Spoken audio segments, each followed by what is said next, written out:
से समाव आंनो सुरु खालामनायमोन जे बीपीएफ को दावदै खालामनांगौ माने दावदै गला खालामनांगौ बेयो बाक्सायाव जागायजेनबाय मसलपुराव जागायजेनबाय होननानै आरो दिनै बेनिनो गमामा फिथाइ अर्थात सार्टिफिकेटआ जय मुसाहारि बिथाङा होबाय बाक्साया जिर' जाबाय बेवहाय सासेबो बीपीएफ गैलिया खारन जय मुसाहारिया सासेल' एमसिएलए दंमोन जायनो बाक्सायाव बीपीएफनिमोन बिथाङाबो दिनै जोंजों इउपिपिएल दोलोआव प्रमद बर' बिथांनि साननाय आरो मावनाय खामानिखौ मोजां मोननानै दिनै बिथाङा जोंजों खामानि मावनो फैबाय आरो फैगौ दिनाव बाक्सायाव जे जिर' जाबाय बे खोथाया एकेबारे सार्टिफिकेटखौ जय मुसाहारिया होबाय आरोखि 3,000निबो बारा बिथांनि सापर्टारफ्रा फैदों आरो बहुत मानसियानो फैबावगोन मथथे सालबारियाव बे बाराव आं होनदोंमोन मसलपुराव 50,000 भट मोनगोन किन्तु दिनै आं मिथिबाय बेवहाय 60,000निबो बारा बे बारनि लकसभा इलेक्सनाव सालबारिनिफ्रायनो मोननो थांगासिनो दङ बे खोथाखौ आंनो दिनै जय मुसाहारि बिथाङाबो होनबाय आरोखि हाग्रामा महिलारि गैला आरो बिराद गिदिर खोथा दिनै आं नोंथांमोननि मिडियायाव बुंसै उइथिन दा 10 डेज नामखौ बुङा दे पि आखरनि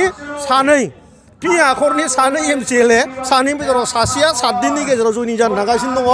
आरो सानै एक्स एमएलए आरो साथाम एक्स इएम बेसोर गासिबो उइथिन दा 10 डेज हाग्रामाखौ जोख्रबनानै जोदावना गारहरनानै जोंजों गासिबो फैनो नागिरदों आरो ब्रह्मआ अलरेडि जोंजोंनो दंखायो साननैसोनि उनाव बिथाङा जोंजोंनो जइन जानानै जोंजों खामानि मावगोन चन्दन ब्रह्मआ जोंजों खामानि मावगासिनो दंखायो आरोखि जयेन्द्र बसुमतारिया गोबां सम जोंनि हारिनि थाखाय खामानि मावखानाय सासे सोद्रोमा एमएलए जानानैबो बिथाङा खामानि मावबोदों आरो बिथाङा सासे राफोद माने दैदेनगिरि हिसाबै जोंनि इउपिपिएल दोलोआव सिनायथि जाखानायमोन बिनिखायनो बिथांनो मानगोनां मोनसे स्टेज बिथांनो जों होदों आरो जोङो बिथांनो टिकेट होखांनायनि उनाव जों जोबोद गोजोननाय मोनदों आरोखि पृथ्वी नारायण देबमेस राजा बे राजानिफ्राय हाग्रामाया बहुत बुरजा बाख्रिसेनिफ्रायबो बारा फैसा लादों बेनिखायनो गावनि जि आगोमा लिडारफोर दंमोन खाम्फाखौ लानानै प्रमिला आब'खौ लानानै बिभिन्न